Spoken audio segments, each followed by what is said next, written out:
Bismillahirrahmanirrahim. Assalamualaikum warahmatullahi wabarakatuh.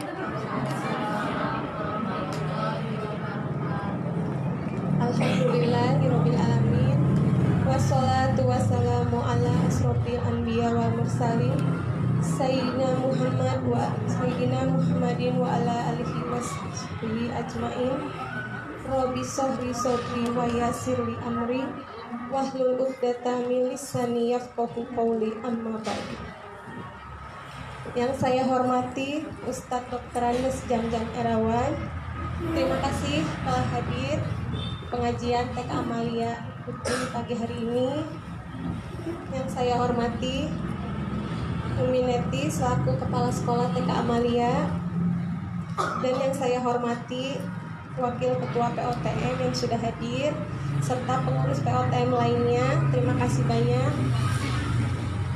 Dan kepada mama-mama, terima kasih sudah meluangkan waktunya juga, terima kasih banyak. Langsung saja ke acara inti, Mam, ya. Insya Allah sudah datang ustadznya. Kami perkenankan dengan tema hari ini, mewujudkan anak soleh dan soleha di era 4.0.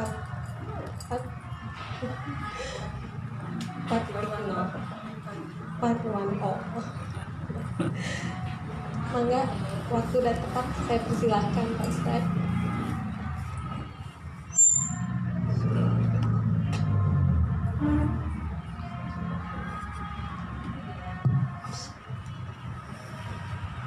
Assalamualaikum warahmatullahi wabarakatuh. Alhamdulillah wa syukru ala ni'amillah, la hawla wa la quwwata illa billah. Asyhadu an la ilaha illallah wahdahu la syarikalah, wa asyhadu anna Muhammadan abduhu wa rasuluhu alladzi la nabiyya ba'dah. Allahumma salli wa sallim ala Muhammad wa ala alihi wa ashabihi wa man tabi'ahu ila yaumil qiyamah. Amma ba'du, wa'lamu wa qamu baqalallahu ta'ala fil Qur'anil Karim. A'udzu billahi minasyaitonir rajim.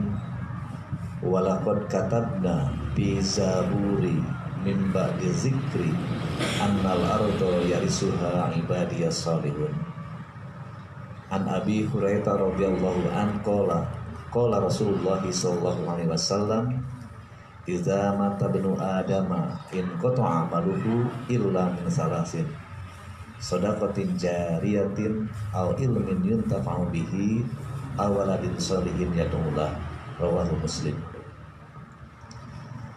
Ibu-ibu pengajian TK Amalia yang dirahmati Allah Subhanahu wa taala, alhamdulillah tiada henti-hentinya kita bersyukur kehadirat Allah Subhanahu wa taala.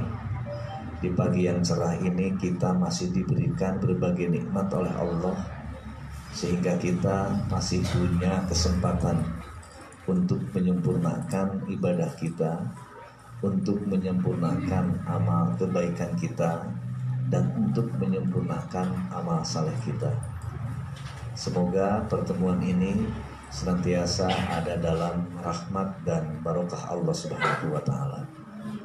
Salawat dan salam semoga Allah Subhanahu wa taala senantiasa melimpahkan kepada Rasul dan Nabi kita yang terakhir, yakni Nabi Muhammad sallallahu alaihi wasallam.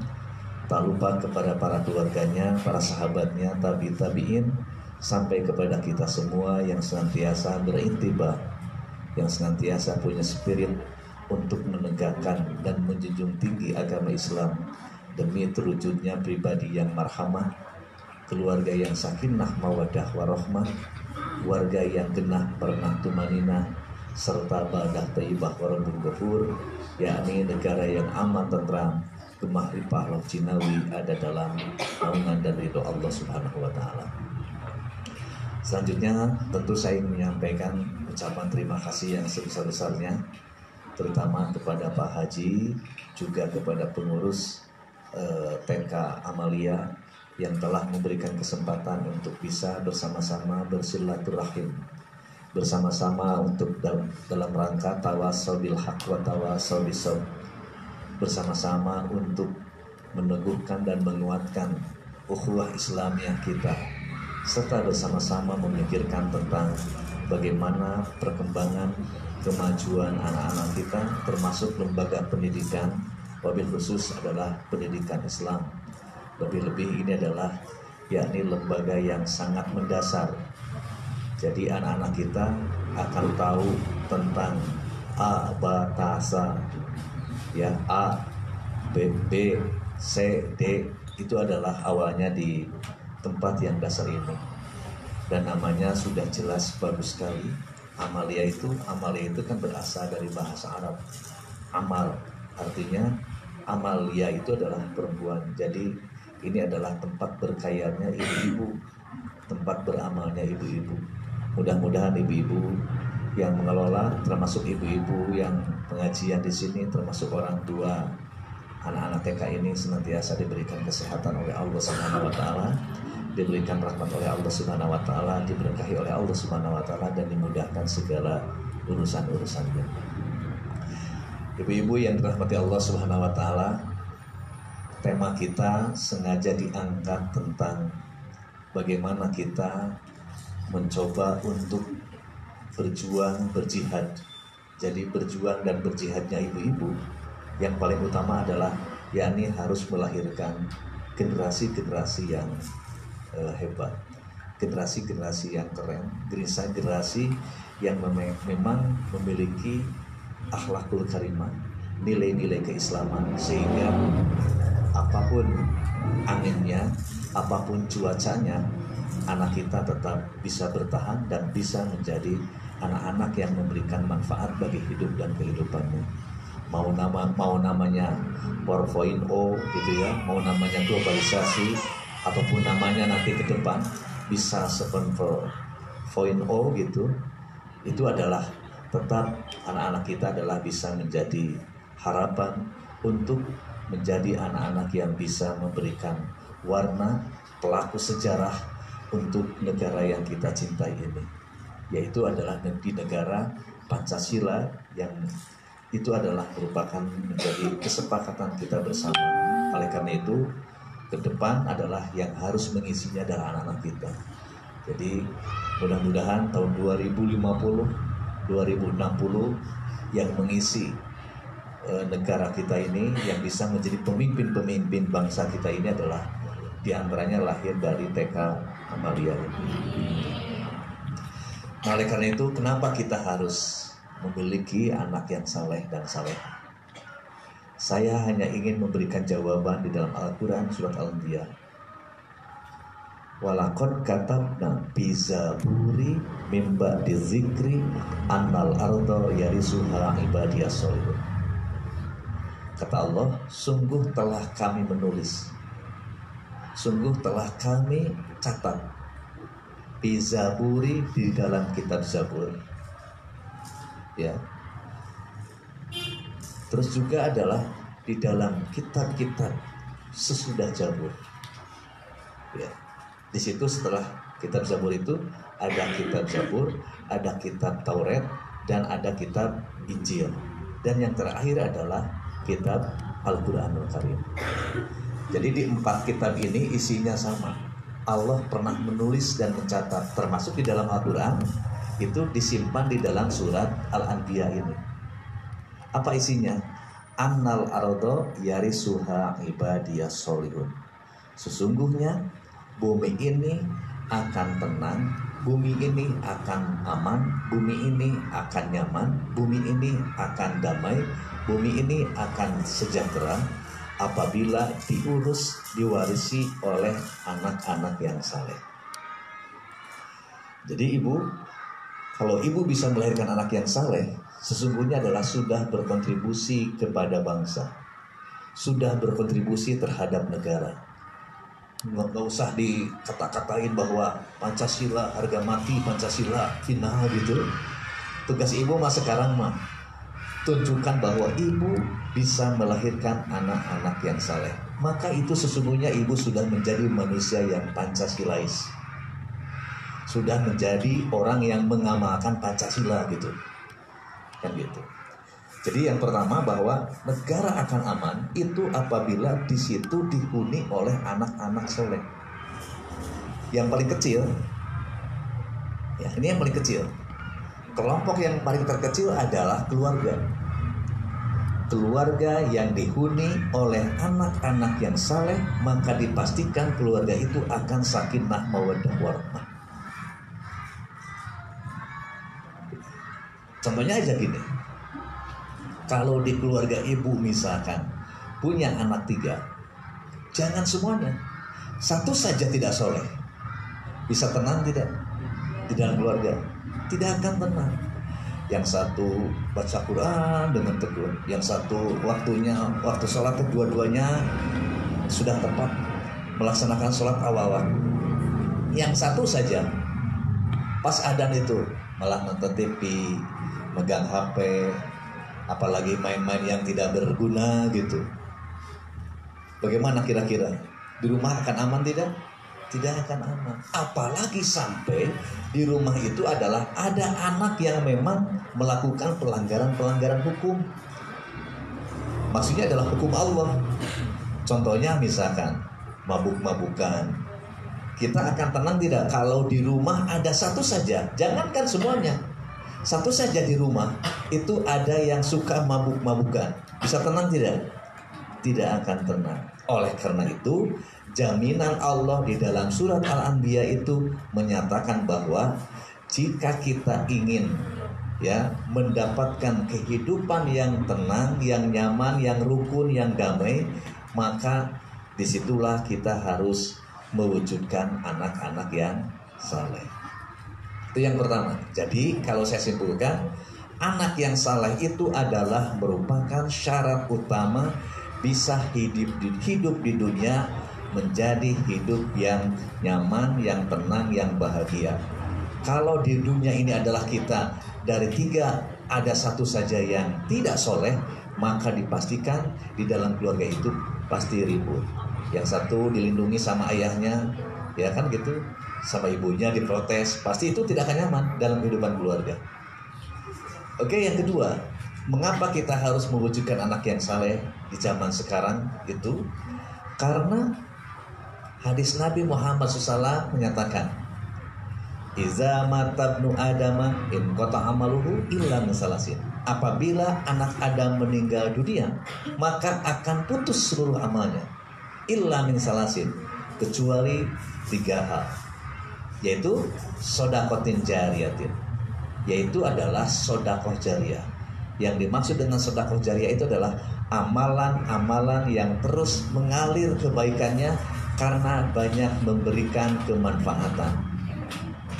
Jadi kalau ibu misalkan ibu bersedekah di dalam rangka membangun PK ini, menyimpan 2-3 bata, ini 3 biji bata saja, itu sudah menjadi amal saleh, sebab bangunan ini akan menjadi pincang ketika tidak ada batanya. Atau ibu juga misalkan menyimpan amal jariahnya dalam bentuk apa? Kaca pintu. Andaikan pintu ini tanpa berkaca, maka bangunan ini tidak akan sempurna adanya seperti yang kita rasakan, yang tidak akan nyaman, angin masuk, bahkan mungkin orang masuk. Maka siapa yang jariah, siapa yang bersedekah, siapa yang berinfak untuk menutup kepentingan-kepentingan manusia yang lebih banyak, maka selama itu dimanfaatkan, itu namanya shadaqatun jariyah. Ya. Termasuk ibu misalkan kalau di tetangga memberikan jalan kepada tetangga kita, itu juga sudah termasuk shadaqatun jariyatun. Nah, amalan itulah yang tidak akan putus-putusnya sampai kita pun meninggal. Yang kedua, au ilmin yuntafa'u bihi, yaitu adalah orang yang terus bersemangat menuntut ilmu, terus punya spirit untuk membaca, terus berspirit atau berjihad untuk terus ingin memiliki pengetahuan. Setelah itu adalah diamalkan, baik diamalkan secara pribadi dalam kehidupan sehari-hari maupun diamalkan untuk berbagi dengan yang lain, maka itulah yang disebut dengan au ilmin yuntafa'u bihi, maka amalan itulah yang tidak akan putus-putusnya sampai kita meninggal. Maka berbahagialah ibu-ibu yang sekarang bisa menjadi guru, karena ilmunya terus mengalir. Yang menjadi ustadz, ustadzah, ataupun ibu punya ilmu apapun selama bermanfaat bagi kehidupan. Walaupun ibu bukan sebagai ustadzah, tetapi ibu ahli dalam memasak, dan hasil ramuan pasakan-pasakan itu dibuatkanlah tulisan, menjadi sebuah tulisan, dan dibagi kepada ibu-ibu yang lainnya. Ternyata hasil pasakan ibu itu, umpamanya donat saja yang dibuat sama ibu, suami, anak yang di rumah, tetangga dibagi, dan semua merasakan itu, dan mereka merasakan nikmat, enak, maka itu juga termasuk kepada ilmu yang bermanfaat. Jadi ibu jangan berkecil hati bahwa amalan yang tidak akan putus-putusnya bukan hanya ustadz atau ustadzah saja, tetapi ibu punya ilmu apapun, ibu pintar menjahit, dan karya-karya ibu dibagi dengan teman-teman yang lainnya, sehingga yang lainnya adalah memakai pakaian yang memang hasil karya ibu itu, walaupun orang lain yang menjahitnya, ibu mah hanya mengasih polanya saja. Nih kalau mau gayanya seperti saya, ini gambarnya seperti ini. Ibu berbagi dengan ibu-ibu yang lain, dan ibu yang lain adalah bisa melakukan itu semua. Itu termasuk kepada al-ilmin yuntafa'u bihi. Nah, ini yang terakhir, ibu disebutkan dalam hadis ini adalah awaladin solihin yang ulah, yaitu adalah yang memiliki anak soleh, di mana anak soleh itu salah satu indikatornya senantiasa mendoakan kepada ibu bapaknya, gitu.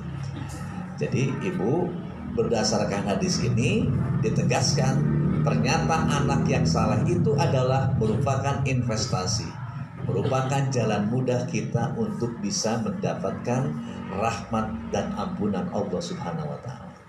Pendek katanya, kalau kita punya anak yang saleh, maka insya Allah kita akan menjadi ahli surga.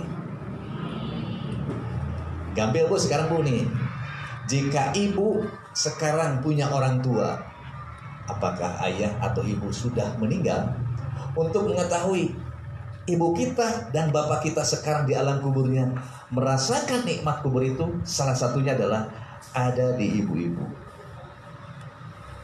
Kalau ibu masih senantiasa mendoakan kepada orang tua kita walaupun sudah meninggal, misalkan Rabbighfirli wali walidayya warhamhuma kama rabbayani shaghira, maka berarti ibu kita yang sudah sekarang di kuburan itu, bapak kita yang sudah ada di kuburan itu, sudah termasuk orang yang mendapatkan amalan-amalan anak saleh yang terus mengalir kepada ibu bapak kita. Jadi untuk mengukur ayah kita sekarang yang sudah di kuburan itu adalah dia sekarang sedang menikmati nikmat kubur atau siksa kubur, itu tergantung kita. Kalau ibu tidak pernah putus-putusnya di dalam setiap berdoa meminta kepada Allah supaya diampuni orang tua kita, supaya dirahmati orang tua kita, maka insya Allah ibu kita akan merasakan kenikmatan alam kubur. Pertanyaannya sekarang, apakah ibu itu sudah terbiasa membaca doa itu atau tidak? Kalau tidak bisa membaca dengan doa itu, ibu bisa memanjatkan dengan bahasa ibu. Ya Allah, ya Rabb, ibu bapakku sudah meninggalkan kami semua. Maka jika engkau tidak mengampuni atas segala hilaf alfa dan dosanya, tentulah ibu bapak kami termasuk orang-orang yang rugi. Engkau yang maha pengampun, engkau yang maha pengasih, engkau yang maha rahman, ya Allah ya Rabb, dengan rahman rahimu, ampuni segala hilaf alfa dan dosa ibu bapakku. Ampuni segala hilaf alfa dan dosa ibu bapakku.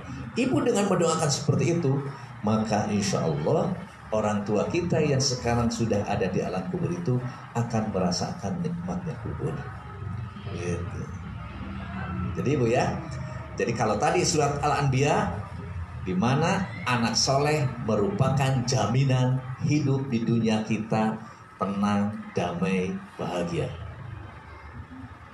Anak soleh menurut hadis Nabi Muhammad SAW dalam riwayat Muslim, itu adalah merupakan syarat hidup kita nanti kalau sudah meninggalkan dunia ini, maka akan merasakan ketenangan, kedamaian, dan kebahagiaan di akhirat yaitu karena anak yang saleh. Jadi ini, kalau tadi kenapa tema ini diangkat, kenapa kita harus punya anak yang saleh? Karena anak yang saleh itu adalah akan menghantarkan kehidupan kita bahagia dunia dan bahagia di akhirat. Oleh karena itu, para mufassirin ketika menafsirkan doa yang sering kita panjatkan di dalam setiap ba'da sholat itu, Rabbana atina fid dunya hasanah wa fil akhirati hasanah wa qina azabannar. Para mufassirin menyebutkan bahwa di situ yang disebut dengan di dunia bahagia, di dunia yang baik itu adalah punya anak yang saleh. Al-auladul abror, memiliki anak keturunan yang saleh. Termasuk kebahagiaan akhirat itu juga wafil akhirati hasanah. Yang disebut dengan hasanah di situ adalah apabila kita memiliki anak-anak yang saleh. Jelas Bu ya? Jadi kita kenapa harus punya anak yang saleh? Karena kita ingin bahagia dunia dan akhirat. Kalau dalam bahasa Kang Emil, karena kita ingin menjadi juara di dunia dan di akhirat. Gitu. Oke. Sekarang Bu, pertanyaan yang kedua. Bagaimana indikator anak yang saleh itu? Kan kita tidak tahu. Jawaban Rasul yang agung di dalam hadis riwayat Imam Muslim, man yuridillahu bihi khairan yufaqihu fiddin. Barang siapa yang ingin dijadikan anaknya menjadi anak yang saleh, maka harus paham terhadap agama. Jadi Bu, ciri anak soleh itu paham terhadap agama. Ya, alhamdulillah, ibu sekarang ini kenapa disekolahkan di sini anak-anaknya? Karena supaya mengerti agama. Apa di TK Amalia di sini diajarkan hafalan Al-Quran, diajarkan doa-doa, diajarkan sholat, diajarkan baca Al-Quran. Ya, bersyukurlah ibu. Yang dimaksud dengan diajarkan baca Al-Quran itu mulai dari Iqra, dan tidak ada yang langsung terleng wa minan nasi may yaqulu, enggak ada. Pasti melalui proses abatasa jahaho dan seterusnya. Nah ini, jadi oleh karena itu sekarang itu perjuangan kita, jihad kita, usaha kita, karya kita, yes, di mana tugas utama ibu itu adalah harus melahirkan anak-anak yang saleh. Anak yang saleh itu adalah anak yang mengerti terhadap agama. Kenapa? Sebab dengan agama manusia itu bisa membedakan mana yang hak dan mana yang batil. Kalau orang ngerti terhadap agama, insya Allah dia akan tahu mana yang hak dan mana yang batil. Jangankan orang yang tidak tahu agama, yang tahu agama pun belum tentu sempurna. Sudah tahu hukumnya, tetapi godaan setan, Adam alaihissalam, hamba Allah yang pertama diciptakan, ternyata tergoda juga sama setan, apalagi kita. Apalagi kalau orang yang tidak ngerti agama. Maka oleh karena itu betapa pentingnya kita mengerti agama. Nah, dalam kesempatan ini ya, karena kita berhadapan dengan tadi era industri, era revolusi 4.0, bagaimana kita sekarang supaya anak kita supaya mengerti agama? Ini yang pentingnya Bu. Ya.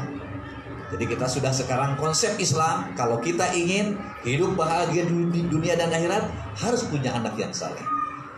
Bagaimana anak yang saleh itu? Adalah anak yang mengerti terhadap agama. Nah sekarang bagaimana usaha ikhtiar kita supaya anak kita bisa menjadi anak yang saleh, yang mengerti terhadap agama.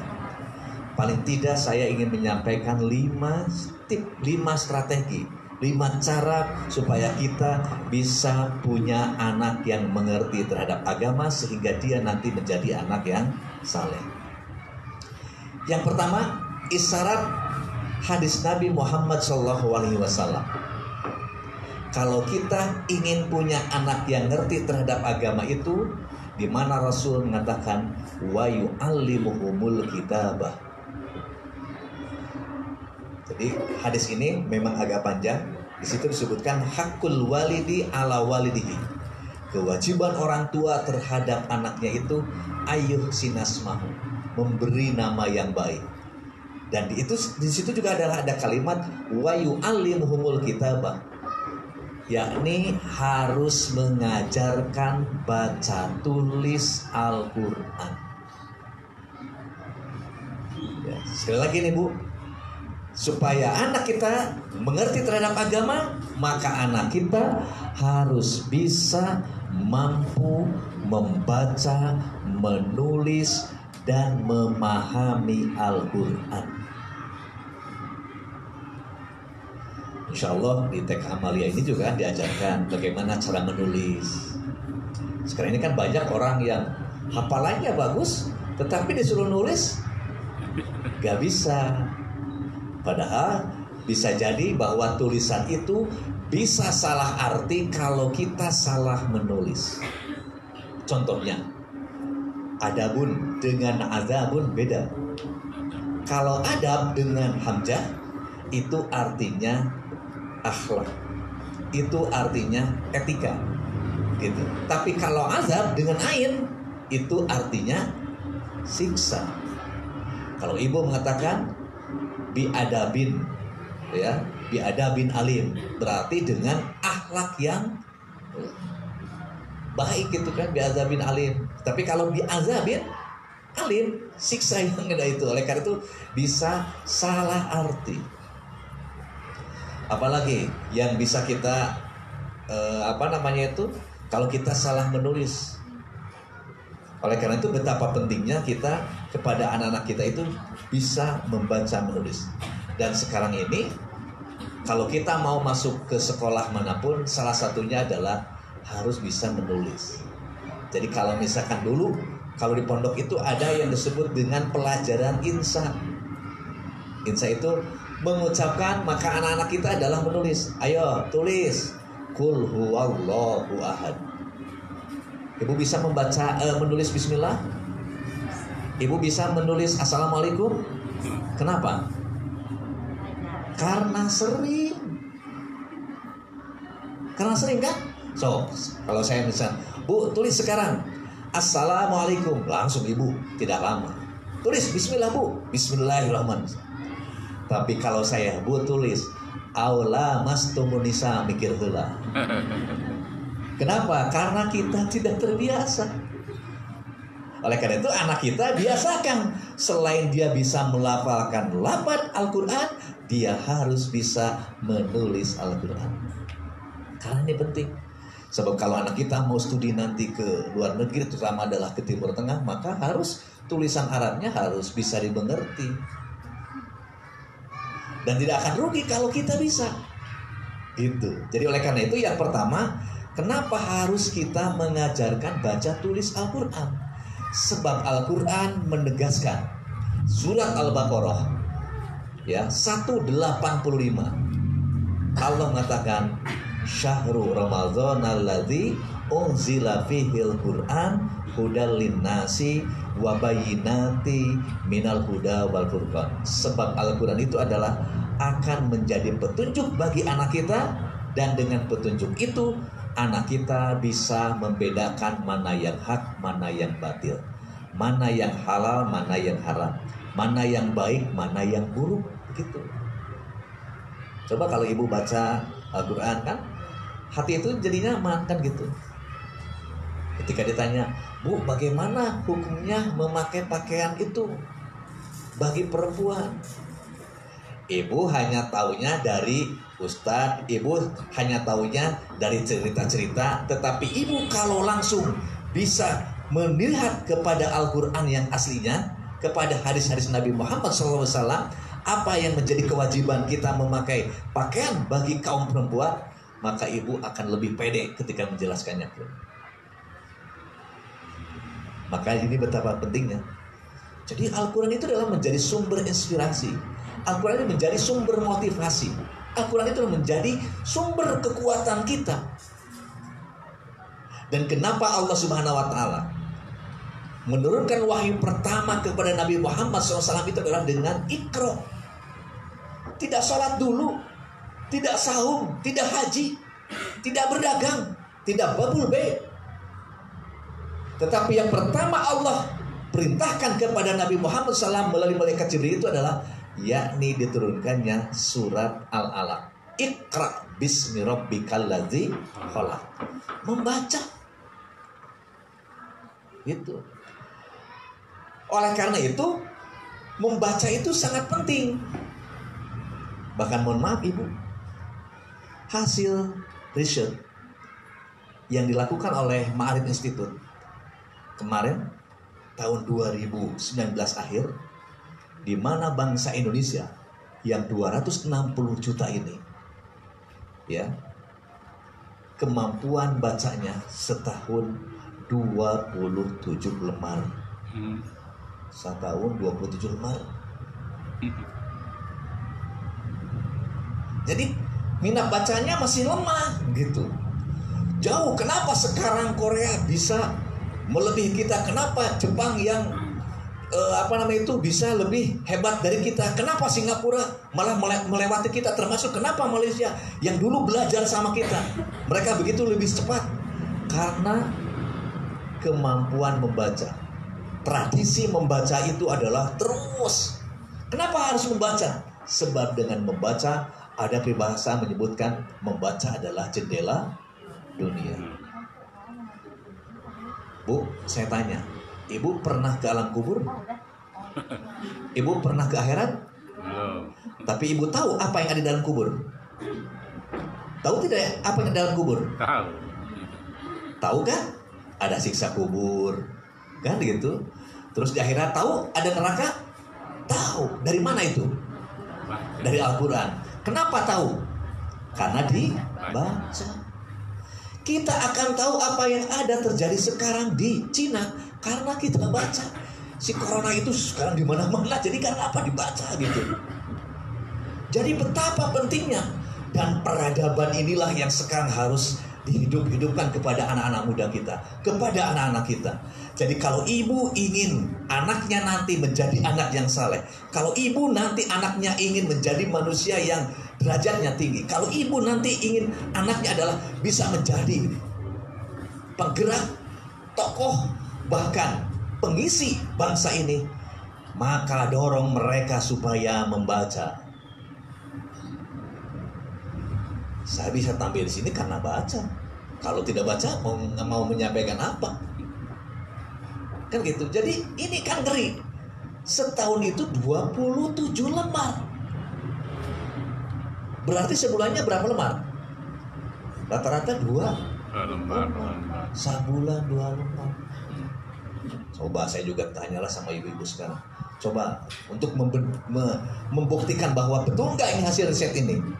Siapa yang minggu ini yang sudah tamat membaca 1 buku, cung? Sebulan 1 buku, cung? 1, 2. Ini dari sekian hanya 2 orang. 6 bulan 1 buku? Nggak ada di. Setahun 1 buku? Wah, tidak punya rencana-rencana aja. Repot kalau gitu. Padahal mohon maaf, tantangan kita ke depan, tantangan bagi anak kita itu adalah tantangan membaca. Jadi ibu gimana tuh kan gitu? Nggak bisa kita hanya Rabbi habli minas solihin, Rabbi habli minas sabirin, Rabbi habli minas zakirin. Nggak bisa. Ya Allah, jadikan anak saya anak soleh. Ya Allah, jadikanlah anak saya anak yang sabar. Jadikan anak saya adalah anak yang pintar. Jika kita tidak mendorong anak-anak kita pintar, coba, kalau tidak percaya, buktikan. Ibu terus ngadoa 6 bulan teureun-eureun. Terus anak kita tong disakolahkeun, tong sina maca. Anak kita akan bisa baca tidak? Bisa soleh tidak? Itu. Jadi doa itu harus ditindaklanjuti dalam kehidupan. Jadi kalau nanti misalkan di sini dari kepala TK menganjurkan untuk membaca, maka harus didorong anak-anak kita. Maka tinggal pengaturan. Maka inilah yang disebut dengan era 4.0 itu, ya, di mana kita adalah dibenturkan. Di satu sisi kita anak kita supaya anak yang saleh, di sisi lain juga kita adalah dihadapkan dengan dunia yang begitu sangat cepat yang tidak pernah terpikirkan. tahun 70, tahun 80, maka tidak terbayang bakal hubungan kita, komunikasi dengan saudara kita yang di Mekah, saudara kita yang di Amerika bisa langsung begini-beginian kan gitu. Tidak terbayang kan gitu. Tetapi percepatannya itu. Jadi karena itu Ibu, betul. Jadi bagaimana anak kita bisa akan baca, rajin membaca, ibunya saja ditanya, coba 1 tahun siapa yang tamat 1 buku? Tidak ada yang ngacung. Catat ini yang paling terpenting, ngaji ini adalah bisa bermakna kalau ibu pulang dari sini harus punya rencana. Tahun ini saya harus habis berapa buku dibaca. Buku apapun baca ibu. Tidak rugi kalau kita tahu. Sampai mohon maaf ini, kiai saya, kiai ini dulu waktu ngajar sampai ke santrinya, termasuk waktu itu adalah saya santrinya. Hai anak-anakku sekalian, tahu nggak sekarang berapa harga celana dalamnya Madonna saat itu, Madonna yang sedang naik-naiknya? Kita juga kaget, kenapa kiai kita kalau bertanya kayak gitu? Sampai dia bisa menjelaskan ukurannya sekian, harganya sekian, terbuat dari sekian. Kenapa? Dari baca. Dulu kan koran, di koran itu dibaca. Betul ibu, coba. Kita mau anak soleh, tantangan begitu sangat cepat, sementara kita tidak bisa mengantisipasinya. Ya udahlah, kita itu akan dimakan oleh keadaan. Soalnya sekarang ini kan semua orang panik dengan corona kan gitu. Panik semuanya dengan corona. Bukan hanya pribadi-pribadi, negara pun sekarang kita panik dengan itu. Oleh karena itu sekali lagi, mari tradisi baca. Tetapi yang paling mendasar sebelum baca-baca yang lain, maka biasakan baca tulis Al-Quran. Tenang kalau anak kita sudah bisa baca Al-Quran, nanti akan bisa baca-baca yang lainnya, termasuk nanti belajar membaca bahasa Inggris. Kan gitu. Ini penting bagi kita semuanya. Jadi membaca nih, baca tulis Al-Quran, sebab Al-Quran disebutkan oleh Al-Quran sendiri, hudal linnasi wa bayyinati minal huda wal furqan. Sebab Al-Quran adalah akan menjadi petunjuk, sehingga dengan petunjuk itu manusia bisa membedakan mana yang hak dan mana yang batil. Ibu tidak usah khawatir anak kita pergi kemana kalau anak kita sudah memegang teguh terhadap Al-Quran. Jadi mau gaul dengan siapapun, bahkan bergaul dengan orang barat sekalipun, kalau anak kita sudah membaca Al-Quran, sudah tahu, dan dia sudah punya keyakinan akan kebenaran Al-Quran, mau dirayu apapun dia tidak akan mau. Gitu. Jadi itu yang pertama. Ayo kita sekarang ajarkan baca tuliskan. Jika tidak bisa, kita sebagai orang tuanya, maka ini yang kedua. Ya. Hadis Nabi Muhammad SAW mengatakan, kullu mauludin yuladu ala fitrah fa abawahu yuhawwidanihi ayunasiranihi ayumajisanihi. Setiap bayi yang lahir itu membawa kefitrahan dirinya, membawa kesucian dirinya. Maka tergantung ibu dan bapaknya, mau diyahudikan, mau dinasranikan, mau dimajusikan. Hadis ini memberikan gambaran, ibu, jadi anak yang lahir itu membawa kesucian. Maka kesucian itu seperti kertas yang masih bersih, tergantung kita yang nulisnya.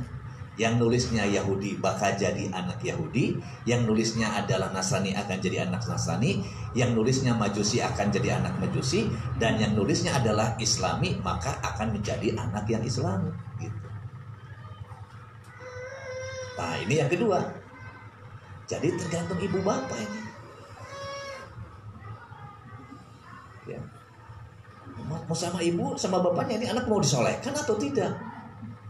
Nah jika ingin anak yang saleh supaya ngerti kepada agama tadi, selain baca tulis Al-Quran, kalau kita tidak bisa, nomor kedua, cari lembaga pendidikan yang akan mengajarkan baca tulis Al-Quran.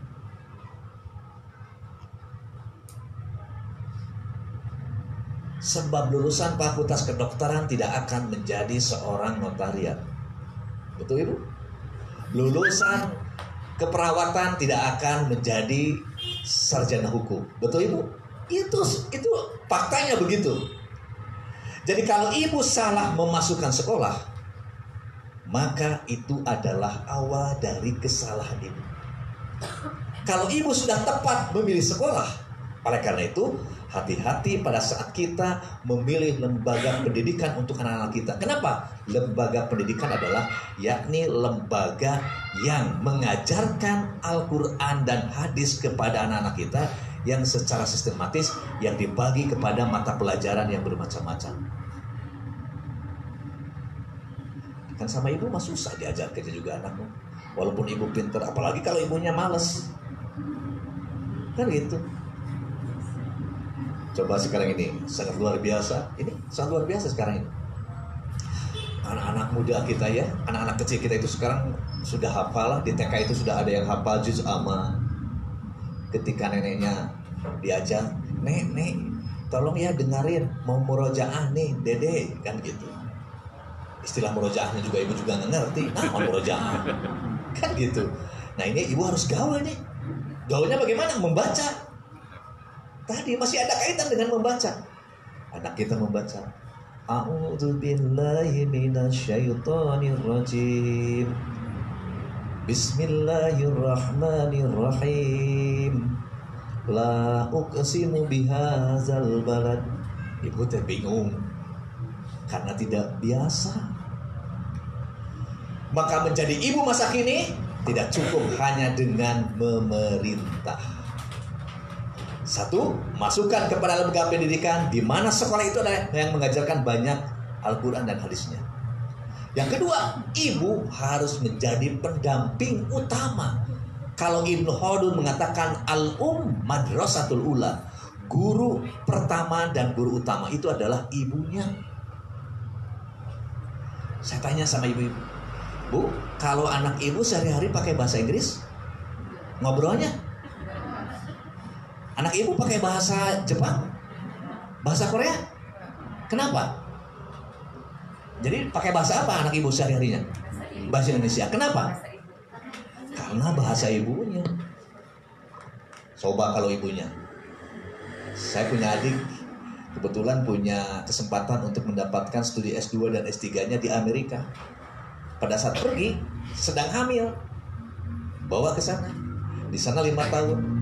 Anak itu dibawa pulang ke sini, tidak ngerti bahasa Indonesia, apalagi bahasa Sunda. Semuanya bahasa Inggris. Atuh nenek teh bingung. Nah, si nai teh budak teh teu ngartoseun. Kan itu diajak ngobrol bahasa Sunda tidak bisa. Kan? Nah, ini kenapa? Karena kebiasaan. Jadi ibu ya, sekali lagi, karena ibu sebagai madrasatul ula, karena ibu adalah sebagai guru utama, anak kita akan melihat apa yang diucapkan ibu, apa yang dilakukan ibu, apa yang yang dipraktekkan sama ibu. Jadi kalau ingin punya anak yang saleh, maka salehkan dulu ibunya.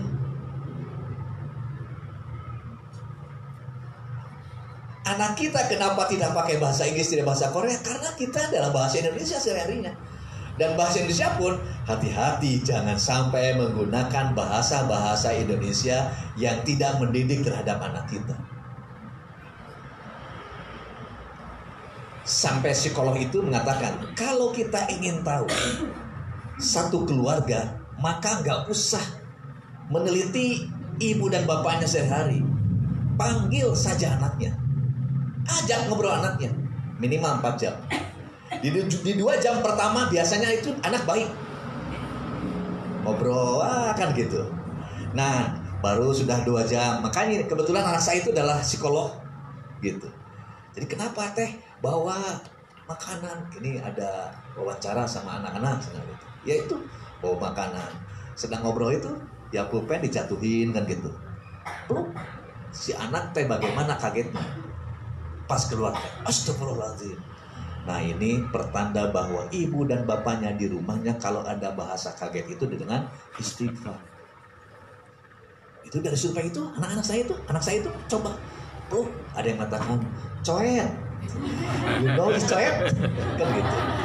Mungkin karena kalau ibunya kaget itu adalah bahasanya bahasa coet. Anak itu tidak akan mencari bahasa-bahasa yang di luar ibunya. Jadi kalau anak itu, nah ini kayaknya ibunya suka gitu kan gitu. Sampai saya itu suka memperhatikan ya. Di keluarga itu kan adik itu punya anak sama. Kalau ketemu itu kan mereka suka anyang-anyangan. You know is anyang-anyangan? Ya gitu. Main kan gitu. Beda itu. Anak saya karena ibunya guru. Ketika anyang-anyangannya itu jadi guru.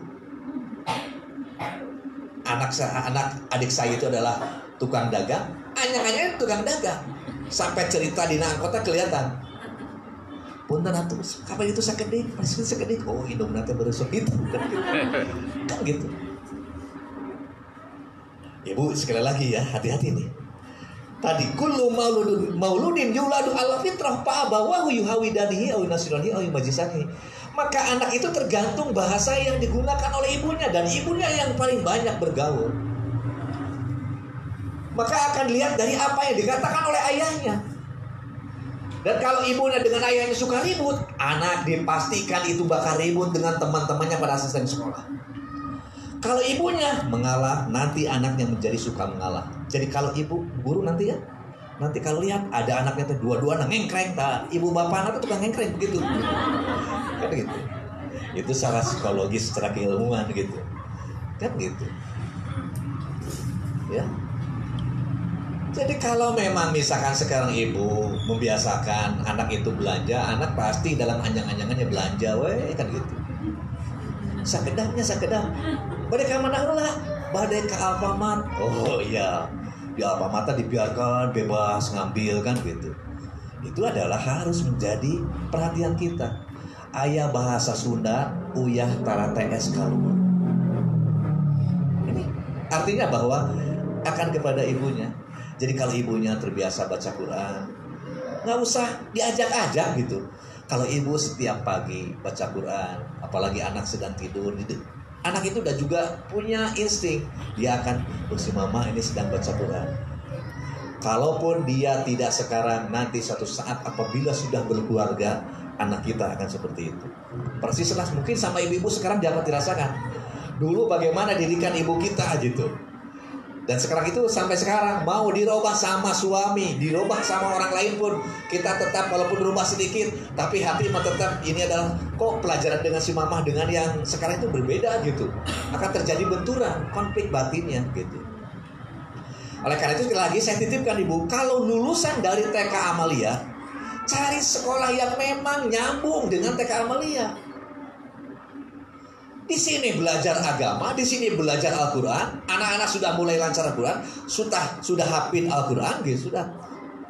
Malah disekolahkannya dari sekolah yang tidak ada, itu akan terputus nantinya. Oleh karena itu TK Amalia segera bikin SD Amalia supaya nyambung gitu, supaya nyambung. Saya doakanlah supaya ada SD Amalia, ada SMP Amalia, gitu ya, ada SMA Amalia, supaya anak itu nyambung. Jadi jangan sampai terputus. Nih, ya, pokoknya mah dia gerak-gerik ibu itu pasti dilihat lah gitu. Cara makan ibu biasa makannya berdiri, anak dipastikan sedang ini. Coba kalau ini kita guru-guru TK itu pasti akan lihat anak itu. Yang oleh kita diajarkan nanti ya, kalau makan harus dengan tangan yang kanan. Kalau tangan yang kiri itu adalah sama dengan cara makannya setan. Maka makannya juga harus duduk. Kalau orang yang pernah diajarkan di rumahnya seperti itu, maka otomatis semakin menguatkan bahwa akan kebenaran itu. Tetapi kalau di rumahnya tidak diajarkan itu, dia akan terjadi konflik batin. Sama ibu guru disuruh makannya sambil duduk. Kok mama di rumah makannya sambil jalan-jalan, sambil nelpon, sambil lihat TV kan gitu. Itu terjadi konflik batin bu dengan anak kita. Jadi yang kedua adalah hati-hati nih, cari lembaga pendidikan yang nanti meneruskan apa yang sudah menjadi tradisi di sini. Kalau tradisi di sini adalah setiap masuk adalah membaca Al-Quran dulu, maka harus di SD-nya cari SD yang sama persis, yakni tradisi membaca Al-Quran dahulu. Kalau tidak, apalagi dengan beda gitu, pas masuk ke situ, silakan berdoa sesuai dengan keyakinannya dan keagamannya masing-masing. Anak kita bingung nanti. Gitu. Itu yang kedua. Saya harus tegas dalam hal ini karena kita punya harapan di masa yang datang. Sebab yang akan mengisi Indonesia 2050 itu bukan kita, tetapi siapa? Anak-anak kita. Kan sekarang itu nanti bisa saja anak ibu yang perempuan menggantikan rektor Unpad itu adalah anak ibu, menggantikan rektor ITB itu adalah anak ibu, karena sekarang sudah perempuan yang luar biasa ini, karena perempuan itu tekun kan gitu. Itu yang kedua. Yang ketiga, ibu, kalau kita ingin anak kita supaya ngerti terhadap agama, maka Al-Quran Al-Ahzab mengisyaratkan begini, laqad kana lakum fi rasulillahi uswatun hasanah liman kana yarjullaha wal yaumal akhir wa dzakarallaha katsiran. Ya. Sungguh telah ada dalam diri pribadi Muhammad SAW itu adalah keteladanan yang baik, uswatun hasanah.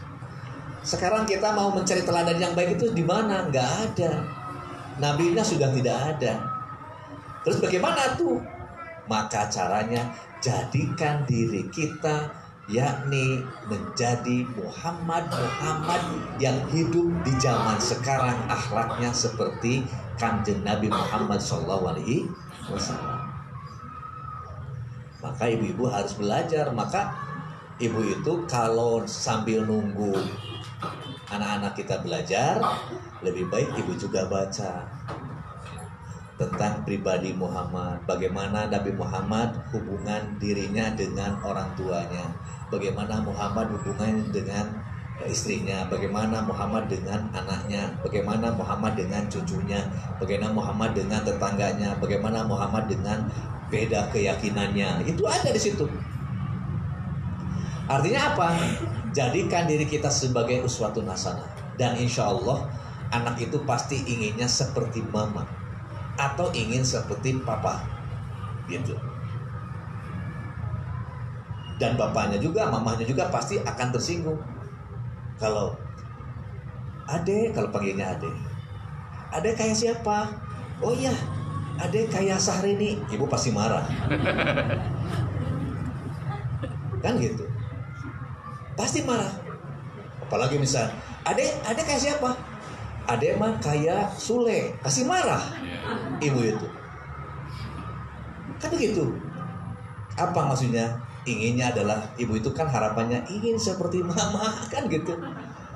Ingin seperti papa kan gitu. Nah kalau ingin seperti mama, ingin seperti papa, dan kita berharap ingin menjadi anak yang saleh, maka salehkan kita. Kita tidak usah nyuruh-nyuruh sama anak, apalagi di zaman sekarang. Baca Quran dulu, baca Quran dulu. Tidak, kita baca Quran. Terus aja, kalau tidak percaya ibu coba sekarang. 3 bulan terus menerus anak itu akan berubah. Sholat dulu, tidak usah nyuruh sholat. Udah ibu, pas waktunya sedang nonton ibu, anak teh ada, harus bersyukur. Ada, matiin. Kata anak teh, "Mah kenapa dimatiin?" Ini sudah ada. Nah, mama mau sholat dulu. Tidak diajak juga anak itu akan ini. Jangan begini, mama mau sholat dulu, tapi TV dibiarkan. Gak ada ngaruh itu, gak ada edukasinya kalau begitu. Ibu sedang megang HP kan gitu, sambil nonton kan, sambil yang rame-rame kan gitu, ketawa-ketiwi kan gitu. Kata anaknya teh, "Kenapa mama HP-nya disimpan?" Sudah ada, mau sholat dulu. Apalagi ibu misalkan sudah punya jadwal. Dek, mohon maaf ya, TV-nya dimatiin sama mama. Kenapa? Mama hari ini belum baca Quran. Ibu pernah begitu? Lihat wajahnya mah senyumnya senyum. Tidak mau ditanya kayaknya kan gitu. Kan gitu. Ya mau bagaimana anak kita soleh gitu. Kalau kita sendiri tidak mau menjadi wanita salehah. Dan menjadi wanita saleh tidak cukup hanya dengan saya mau minta sama Allah, ya Allah jadikanlah saya wanita saleh, ya Allah jadikan saya wanita saleh, tetapi tidak baca, tetapi tidak mau mengubah diri, ya tidak akan pernah soleh-soleh. Wanita saleh itu adalah wanita yang mau terus belajar dan belajar. Dan belajar itu bisa dari ayat-ayat qauliyah Al-Quran dan hadis Nabi Muhammad SAW. Bisa juga adalah ayat kauniyah, apa yang pernah terjadi di dalam kehidupan kita. Hari ini umpamanya ibu sedang duduk, ada teman ibu masuk, terus sama ibu itu tidak dipersilahkan. Suatu saat nanti ibu kalau kesiangan akan mendapatkan perlakuan yang sama, walaupun bukan oleh orang itu. Sebab Al-Quran sangat tegas, in ahsantum ahsantum li anfusikum. Jika kamu berbuat baik untuk orang lain, sesungguhnya kebaikan itu bukan untuk orang lain, tetapi untuk diri kita sendiri. Jadi kalau kita ingin dihormati orang, maka lebih dahulu hormati orang lain. Kalau kita ingin dimuliakan orang, maka dahulukan kita memuliakan orang lain. Coba, pas tok, assalamualaikum, langsung ibu berdiri. Ibu sini bu, duduk sini. Ibu tadi di mana? Di sini. Udah nggak apa-apa di sini. Udah ibu di sini. Saya senang kalau dekat sama ibu. Coba dengan pernyataan seperti itu, akan ada yang komplain tidak? Tidak akan senang. Besok ibu yang kesiangan, dipastikan itu akan ada yang memperlakukan seperti itu. Bukan hukum karma ini, bukan, tetapi adalah hukum causality, yaitu apa yang kita lakukan itu maka akan berbuah kebaikan-kebaikan buat kita juga, gitu. Ini namanya bahwa kita harus menjadi teladan bagi anak-anak kita dalam berbagai aspek kehidupan. Kalau Islam menyebut bahwa satu akidah, maka kita harus mengajarkan, mencontohkan kepada anak kita akidahnya akidah yang lurus, tauhidnya yang holis. Jangan sampai anak kita diajarkan di sekolahnya, nanti kalau kita punya masalah, kalau kita mendapatkan kesulitan, maka kita bermohonlah kepada Allah, merapatlah kepada Allah, mendekatlah kepada Allah, bisa dengan sholat malam, bisa dengan sholat duha, bisa dengan baca Al-Quran, maka mintalah kepada Allah pertolongan. Pada saat ibu dapat masalah, anak diajarkan seperti itu sama ibu gurunya, pas di rumah, "Mama mau kemana?" "Ini mama teh pusing." "Kenapa?" "Mama sedang ada masalah." Kan gitu. Terus mama mau kemana? "Sebentar ya, mama mau ke dukun dulu, kepada orang pinter."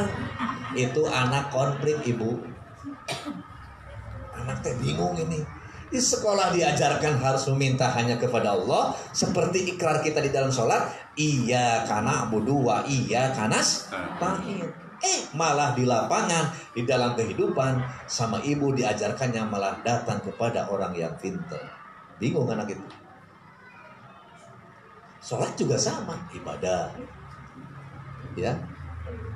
Jadi kalau misalkan, "Ayo nak, sekarang sholat." Allahu Akbar. Baca doa iftitahnya nak. Anak kita membaca, misalkan, ini misalkan, Subhanakallahumma wa bihamdika wa tabarakasmuka wa ta'ala jadduka wa la ilaha ghairuka. Atau Allahumma ba'id baini wa baina khotoyaya. Ibu teh bingung, ini kenapa, ini doa apa? Kenapa? Karena ibu taunya wajah tu wajhiyah. Nah ibu ini betapa pentingnya kita menjadi teladan itu. Keteladan itu perlu punya pengetahuan. Kalau ibu baca ternyata ada 9 ya. Ada 9 versi yang dilakukan oleh Rasulullah SAW pada saat membaca doa iftitah. Kalau kita punya wawasan banyak bacaannya, maka insya Allah apapun bacaan, dia membaca Allahumma ba'id sudah benar, membaca subhanaka dia sudah benar, Allahu Akbar dia sudah benar. Nah sekarang suka jadi konflik itu ketika kita hanya punya tahunya 1, anak kita punya 3, akhirnya jadi ribut. Kenapa tidak wajah tuh aja kan gitu. Nah ini betapa pentingnya dalam ibadah. Termasuk dalam ibadah ibu, cara ibadahnya. Jadi mohon maaf, kita ini kadang-kadang ibadah itu hanya sekedar menggugurkan kewajiban. Duhur tiba, pasang di belakang, di kamar di belakang pintu. Itu sama dengan mendidik anak kita supaya sholatnya seperti itu juga gitu. Pas ada yang buka pintu, jeruk kan gitu, terganggu kehusuan kita. Maka lebih baik udah di tengah rumah bereskan dulu, setelah itu sholat. Mama kemana? Mau sholat? Udah. Anak walaupun tidak diajak, itu akan menjadi teladan bagi anak-anak kita. Apalagi akhlak, sikap perilaku kita. Kalau kita tidak baik dengan teman-teman kita, kalau kita tidak baik dengan tetangga kita, anak-anak kita juga akan melihat yang sama seperti itu. Apalagi kalau ibu sumpah serapah, nah jangan main ke rumah tetangga itu, pokoknya 7 turunan jangan wawuh. Itu udah bahaya, itu namanya pendidikan keteladanan yang tidak baik, kan gitu. Justru inilah yang ketiga, yakni bagaimana kita sekarang menciptakan supaya anak menjadi anak yang saleh itu adalah harus ada figur di dalam kehidupan kita. Figur yang paling dekat, figur yang gesekannya setiap saat adalah orang-orang yang ada di dalam rumah kita. Termasuk, mohon maaf ibu, itu harus diedukasi oleh kita, khadim dan khadimah yang ada di rumah kita. Yaitu adalah orang-orang yang ada atau asisten rumah tangga kita. Sebab kalau asisten rumah tangga kita yang sering gesekan dengan anak kita, sering berkomunikasi dengan anak kita bekerja, anak kita malah ngobrolnya dengan itu. Kalau asisten rumah tangga kita bahasanya kasar, anak itu juga bisa kebawa kasar, sehingga bisa kaget gitu. Kenapa? Sebab gini ibu, anak bahkan termasuk kita akan berbicara dengan apa yang ada dalam pikiran kita. Kita akan berbicara dengan apa yang ada dalam pengetahuan kita.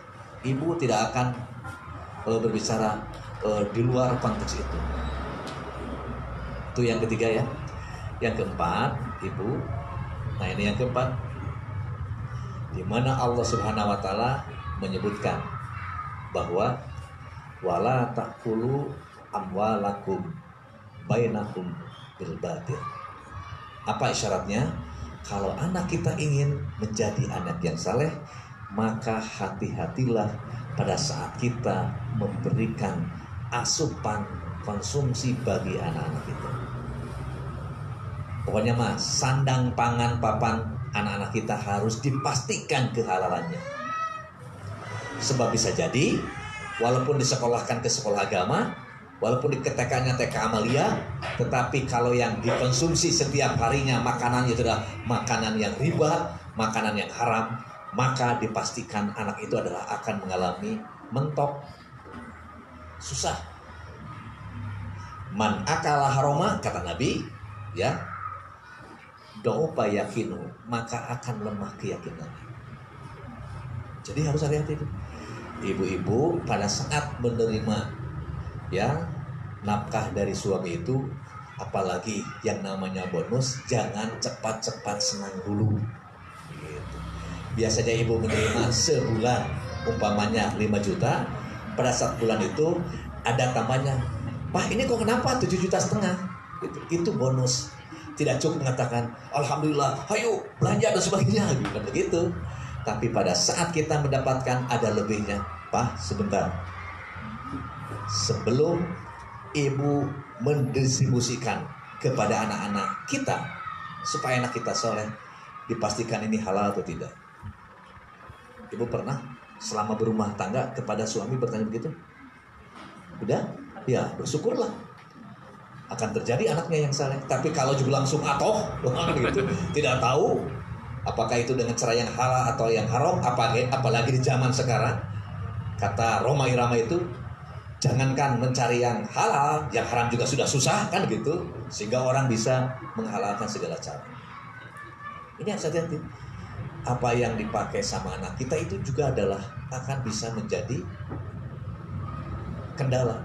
Mohon maaf ibu ya, kalau pakaian yang dibeli dari cara yang haram, maka fungsinya tetap menutup niatnya yang berbeda. Kan gini, ada yang memakai pakaian niatnya karena ingin dipuji orang, ingin dilihat orang, kan gitu. Ada yang kayak gitu.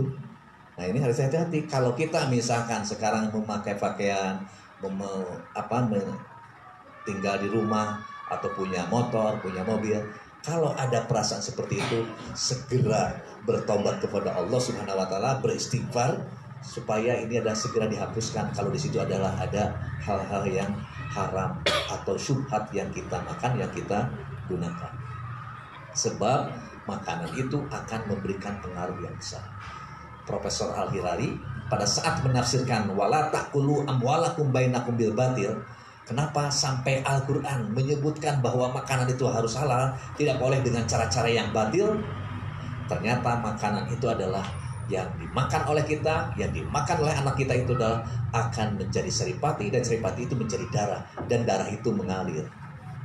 Kalau makanan yang halal, maka akan cenderung kepada kebaikan tangannya, sehingga dia senang ikhtos sedekah, sering memberi, sering berbagi. Tetapi kalau makanan itu yang kita makan mengalir di darah kita haram, maka susah ke kaki disuruh sudah di halo-halo di masjid pengajian, diam aja, malah tadi berbentrokan dengan dengan apa yang diharapkan oleh kita semua. Oleh karena itu ibu-ibu harus introspeksi. Kalau nanti anaknya umpamanya diajak ngaji hararese, maka segera memohonkan ampun ya Allah jika memang ada makanan yang termakan sama anakku, padahal aku berusaha untuk memberikan yang terbaik buatnya, ampunilah saya. Maka bebaskanlah dia dari makanan-makanan yang haram. Itu digugahkeun teh hese. Nah, diajak nonton langsung, ayo nonton ke bioskop, gajeleng kan gitu. Ada yang gitu kayak gitu, kan gitu. Itu yang keempat. Yang kelima di ayatnya, walan tardo anka yahudu walan nasoro hatta tattabi'a millatahu.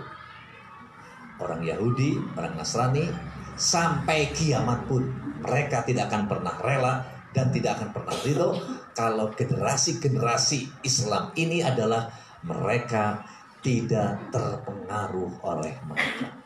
Mereka tetap akan mempengaruhi dengan berbagai media.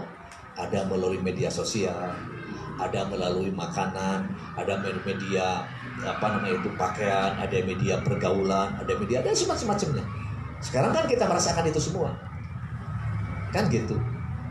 Apalagi kalau kita tidak punya kemampuan. Kadang-kadang kata Nabi, kadal fakru ayyakuna kufran. Kefakiran itu bisa cenderung orang bisa menjadi kufur. Jadi karena itu dalam era globalisasi seperti sekarang ini, ibu, maka kita sebagai ibu harus tahu tentang perkembangan dunia masa kini. Walaupun tidak tahu, maka ibu minimal harus tanya-tanya. Saya juga termasuk yang gaptek, Bu, nih. Anak saya SD kelas 6. Semuanya kalau saya tanya, tolong papa mau ini, dia bisa. Sudah jago anak-anak itu. Bahkan anak TK pun sekarang sudah pada bisa. Kita sama neneknya kan gitu, ibunya kadang-kadang jangankan itu untuk telepon ke dari ngadarek dek, menerima telepon ke semakin panik gitu. Ini gimana kan gitu. Oleh karena itu ibu ikuti perkembangan zaman itu. Kalau MTR media sosial apa kira-kira, kalaupun tidak minimal ibu teh memberitahu.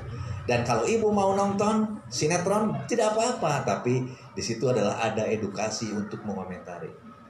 Tuh, coba lihat. Kalau orang yang tidak jujur itu seperti itu.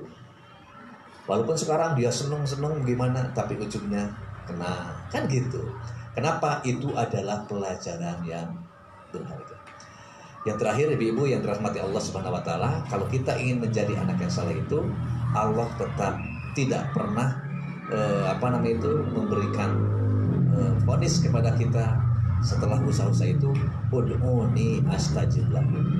Berdoa kepada Allah Subhanahu wa taala. Kalau kita sudah berdoa, sudah usaha 1 2 3 4 5 ditutup dengan doa gitu. Tetapi ternyata anak kita itu adalah tidak seperti yang kita harapkan, tidak menjadi anak yang saleh, tinggal tawakal kepada Allah. Dan ini ada prototipe yang kayak begitu. putranya Nabi Nuh alaihissalam. Sudah dinasihati, sudah ini dan sebagainya. Akhirnya sampai-sampai pada saat di detik-detik terakhir Nabi Nuh sampai mengatakan, meminta kepada Allah bahwa itu adalah keluarga. Allah menjawab, ya Nuh, laisa min ahli. Nuh, itu bukan keluargamu, tinggalkan saja. Kan gitu. Tapi masa iya kalau kita sudah berjuang, kalau kita sudah berjihad, Allah tidak akan memberikan buah manis dari sebuah perjuangan itu. Ya, insya Allah. Kalau kita berjuang, berjihad terus untuk melahirkan anak-anak yang saleh seperti itu dengan tahapan-tahapan seperti tadi, maka insya Allah kita akan melahirkan generasi-generasi emas, generasi-generasi yang baik, yang dalam bahasa hadis Nabi Muhammad dan dalam bahasa Al-Quran tadi adalah anak-anak yang saleh. Jadi oleh karena itu ibu-ibu yang dirahmati Allah Subhanahu wa taala, kalau saya simpulkan ya dalam kajian kita kali ini adalah yakni bagaimana kita mewujudkan anak yang saleh itu, maka salah satunya adalah yakni dengan tahapan-tahapan yang sudah sampaikan. Satu, ajarkan membaca tulis Al-Quran, carikan lembaga pendidikan yang Islam, yang Islami, yang sejalan dengan apa yang diajarkan di dalam Islam. Yang ketiga, jadikan diri kita sebagai uswatun hasanah. Yang keempat, hati-hati dengan makanan. Yang kelima, kita harus senantiasa memantau perkembangan dunia, terutama adalah di dunia sekarang adalah dunia media sosial ini, karena kita harus ikut perkembangannya. Jangan sampai anak kita adalah menjadi korban. Dan yang terakhir adalah senantiasa berdoa. Kalau sudah ikhtiar seperti itu, mudah-mudahan anak kita menjadi anak yang saleh. Begitu. Kenapa? Masa iya mereka tidak ngerti terhadap agama kalau sudah diikhtiarkan? Kalau sudah ngerti terhadap agama, maka insya Allah akan menjadi anak yang saleh. Dan anak yang saleh itu adalah merupakan salah satu syarat hidup kita bahagia dunia dan akhirat. Barangkali itu yang dapat saya sampaikan pada kesempatan ini. Andaikan ada yang mau berdiskusi, berdialog, saya memberikan kesempatan. Kalau sudah merasa bahwa sudah cukup, saya mau mengamalkan aja dulu, nanti bertanya. Kalau sudah ngamalkan banyak kendala-kendala, silahkan bisa hubungi saja ke nomor WA saya, ada di Pak Haji juga WA-nya. Barangkali itu saja. Burung Irian, burung cendrawasih. Sekian, terima kasih. Saninten buah saninten ayana di parapatan. Hapun dan abi hapun dan pilih ayah kalepatan. Nasrul minallah wa fathul qarib wa basyiril mu'minin. Assalamualaikum warahmatullahi wabarakatuh.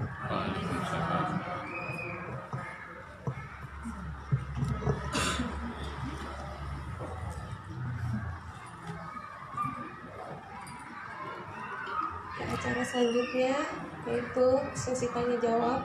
Mangga mau bisa ada yang mau tanya. Boleh saya mau ya? Ya. Tinggal satu.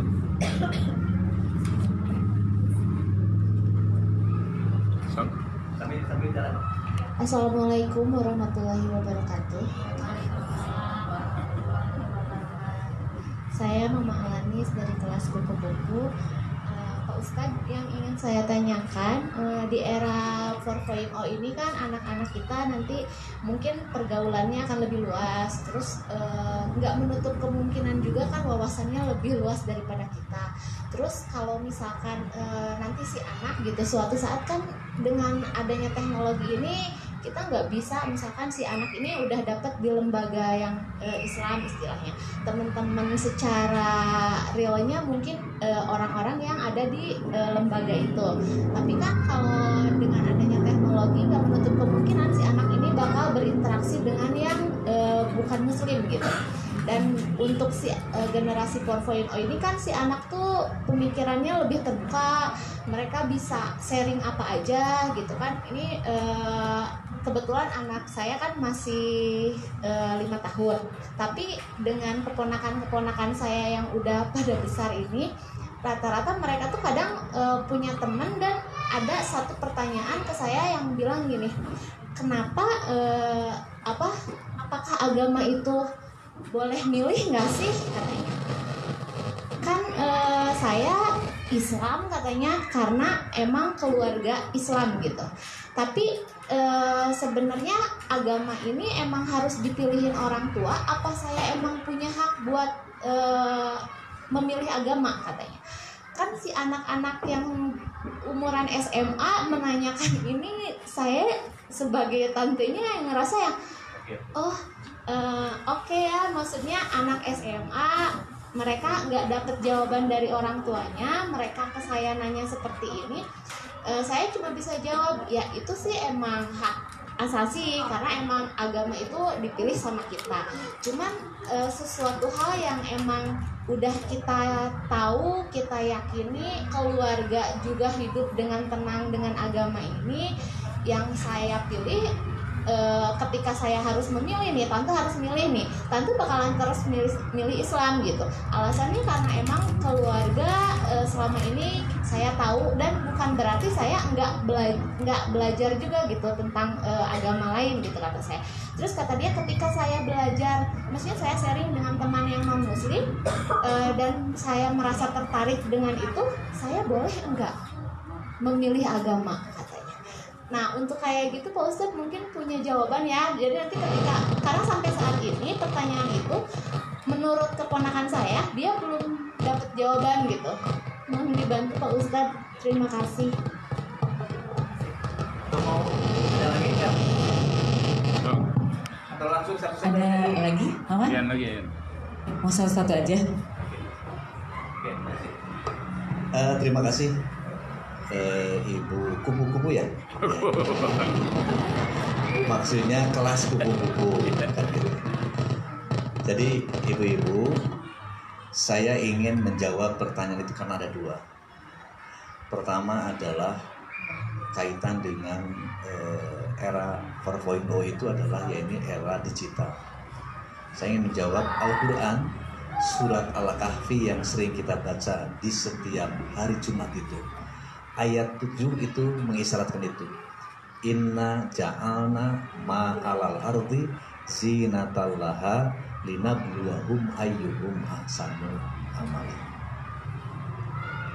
Kata Allah, sesungguhnya kami telah menjadikan bagimu perhiasan, termasuk salah satunya adalah ilmu pengetahuan dan teknologi. Dan terus ini akan berkembang. Saya kira nanti akan ada mungkin 7.0 dan seterusnya. Bahkan nanti bakalan puncaknya adalah akan menjadi era spiritual. Bahwa di era digital seperti sekarang ini banyak orang yang merasa gelisah dan sebagainya, kan gitu.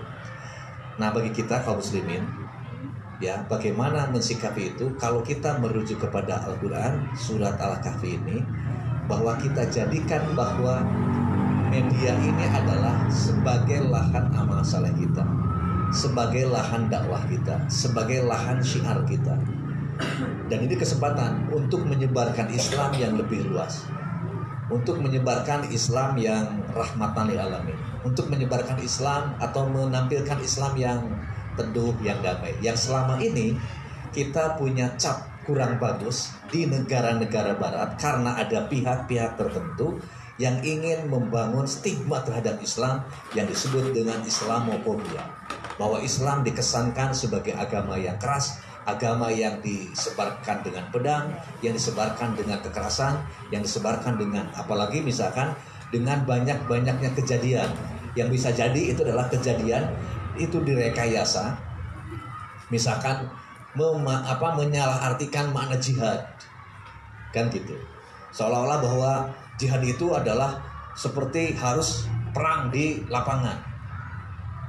Jihad kita sekarang adalah bukan di lapangan, tetapi jihadnya jihad melalui media, kan gitu. Sehingga ada yang bawa bom bunuh diri, meledakkan sebuah hotel, sebuah bangunan dan sebagainya, sehingga ada kesan bahwa Islam agama yang keras. Nah oleh karena itu melalui media inilah kita ingin menyampaikan Islam yang lembut, Islam yang lemah lembut, sesuai dengan ajaran Islam yang sesungguhnya. Tidak ada dalam ajaran Islam itu yang mengajarkan kekerasan. Kalaupun perang harus terjadi, bukan kita yang memulai. Dan kita perang adalah hanya untuk mempertahankan diri, mempertahankan agama kita, mempertahankan keyakinan kita, kan gitu. Oleh karena itu sekarang adalah perang kita adalah perang melalui media. Mari kita manfaatkan. Dan sekarang ini media-media muslim itu masih kalah dengan media-media yang lain. Kalau kita dapatkan informasi bahwa misalkan dalam pemilu kemarin saja sampai ada 1.000 media yang untuk menjatuhkan seseorang itu sekaligus kan berat gitu, seolah-olah bahwa seseorang itu adalah jelek karena semua media bercerita itu. Kalau ada yang bagusnya malah ditutup. Nah, oleh karena itu teteh sekarang mari kita jadikan bahwa media sosial ini adalah sebagai media kita untuk menjadi lahan amal saleh kita. Tadi saya sudah sampaikan bagaimana kalau bisa terus kita ikuti perkembangannya. Jangan sampai kita ketinggalan perkembangan itu, apalagi kalau sudah menimpa kepada anak-anak kita. Sekarang ini banyak ibu-ibu dan bapak-bapak yang merasa nyaman tidak direcokin anak karena anaknya juga memang sedang fokus gitu. Yang satu di sudut sana fokus di handphonenya, yang satu di situ adalah fokusnya di laptopnya, yang satu. Jadi orang tua itu merasa tidak diganggu gitu. Kalau dulu kan karena tidak ada media nggak ganggu, mama mau jajan kan gitu. Sekarang jarang anak-anak yang kayak begitu. Kalau mau jajan sekarang itu anak-anak karena sudah canggih. Saya sering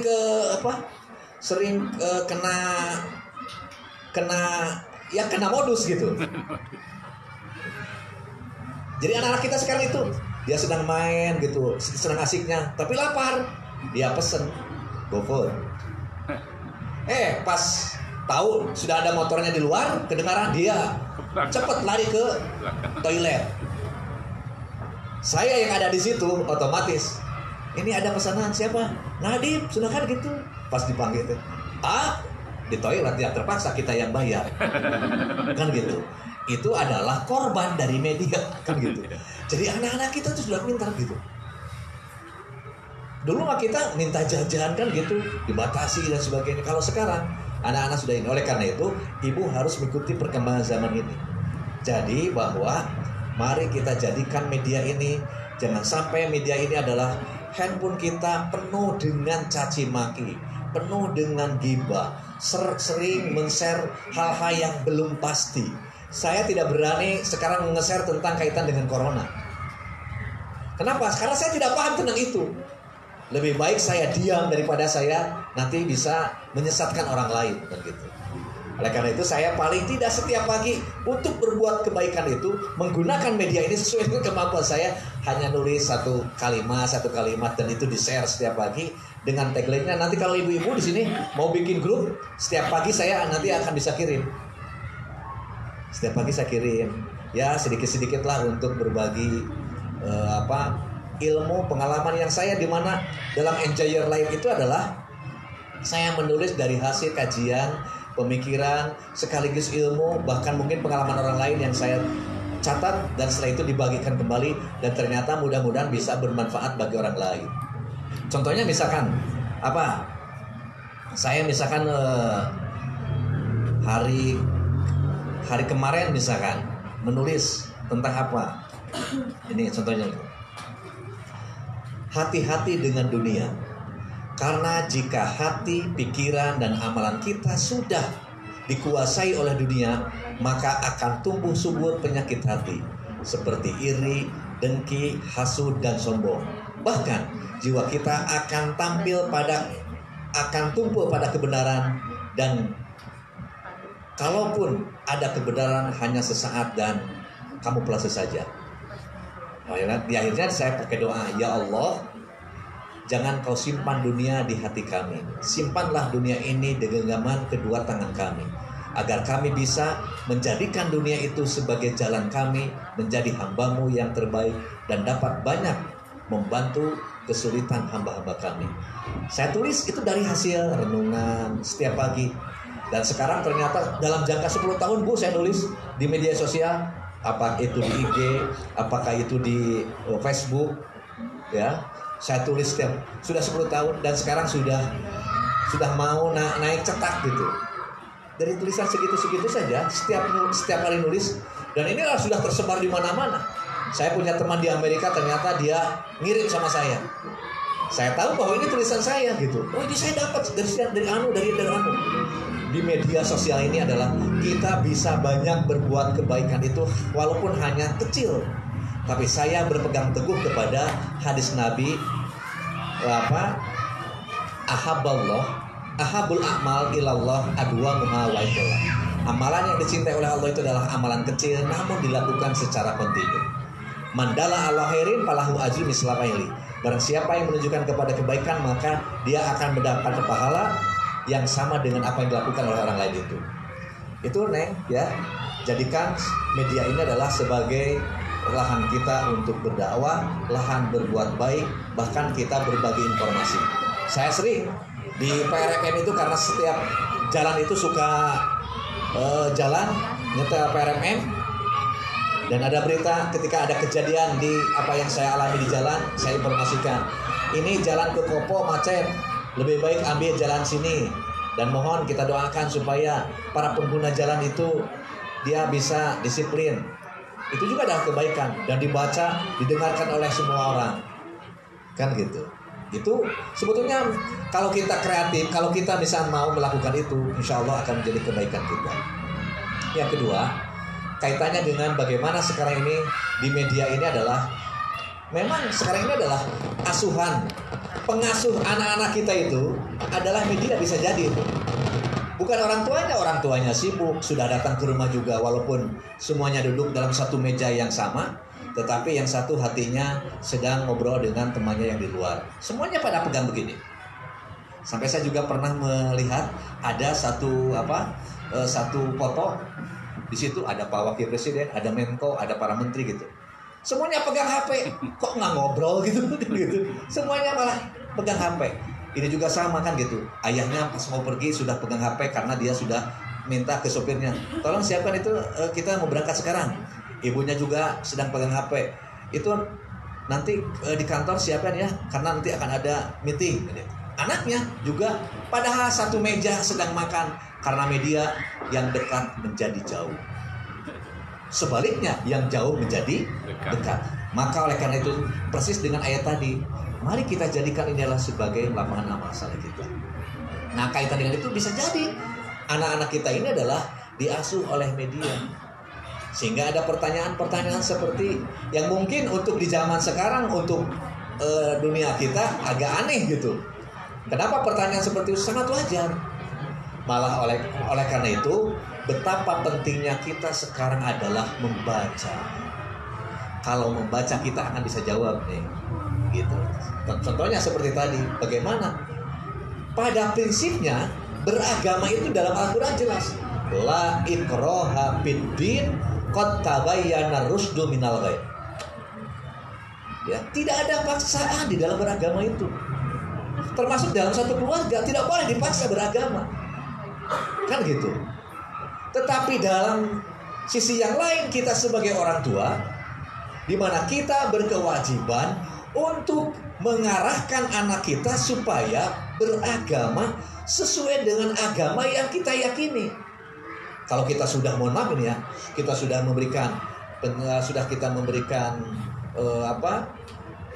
ikhtiar kita tadi, diajarkan, disekolahkan, terus dinasihati dan sebagainya, tapi ujung-ujungnya adalah mereka berbeda dengan keyakinan kita, itu adalah pilihannya.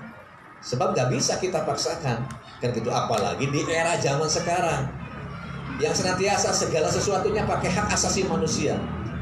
Kalau misalkan anak saya berkeinginan agamanya, keyakinan beda dengan saya, terus saya paksakan supaya berkeyakinan sama dengan saya, bisa jadi adalah pihak-pihak yang lain termasuk anak kita men-share bahwa saya punya orang tua yang diktator yang memaksa saya agamanya dan harus sama dengan agama ayah saya, kan gitu. Maka itu bisa saja terjadi, dan itu adalah bisa masuk ke ranah hukum, baik hukum yang ada di negara kita maupun hukum di dunia internasional, karena beragama adalah merupakan bagian dari hak asasi manusia. Tapi sekali lagi, betapa pentingnya kita sekarang ini, bahwa kita sebagai orang tua berkewajiban, kita sebagai hamba Allah berkewajiban, kita sebagai dai, ya, sebagai penunjuk arah jalan berkewajiban. bukan memaksa, tetapi kita mengarahkan. Sebab Al-Quran sendiri sudah mengatakan wahadainahu najdain. Aku telah turunkan dua jalan. Silahkan mau ngambil jalan kanan maupun jalan kiri. Semua dua-duanya adalah ada konsekuensi. Dua-duanya ada risiko. Ambil jalan kanan risikonya ini, jalan kiri risikonya ini. Tetapi supaya kita bisa baik ngambil jalan itu, maka jadikanlah Al-Quran bagi kita kaum muslimin, ya, tentunya adalah Al-Quran sebagai rujukan utama dan pertama. Dan saya sampai tadi mengatakan Al-Quran harus menjadi sumber inspirasi, harus menjadi sumber motivasi beramal saleh kita. Oleh karena itu sekali lagi kita punya kewajiban untuk mendidik, mengajarkan, berkeyakinan yang sama dengan kita. Oleh karena itu pentingnya kita sebagai orang tua ketika ada pertanyaan itu, gimana kita adalah perlu penguasaan ilmu yang cukup luas. Jangan sampai anak kita malah lebih mendapatkan dari yang lain. Di sisi lain malah harus bersyukur, Bu.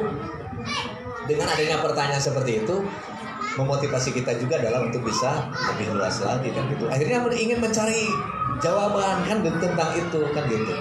Jadi secara prinsip beragama tidak boleh dipaksa, tapi di sisi lain sebagai orang tua di mana kita berkeinginan bahwa kehidupan berumah tangga, sekali lagi kehidupan berumah tangga dalam Islam bukan hanya untuk bahagia dunia, tetapi harus bahagia sampai akhirat.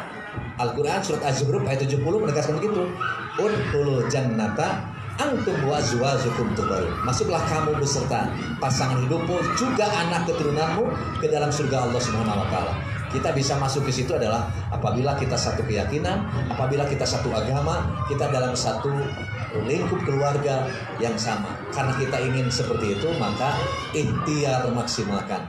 Jihad kita kalau dalam bahasa Al-Quran wajahidu billahi haqqa jihadi. Maka kesungguhan kita harus diperlihatkan dengan kesungguhan yang sebenar-benarnya supaya anak kita terarah. Sebab tadi secara fitrah anak itu adalah dia bersih, tergantung kita semua. Maka kewajiban kita adalah untuk meluruskan itu. Barangkali itu saja yang bisa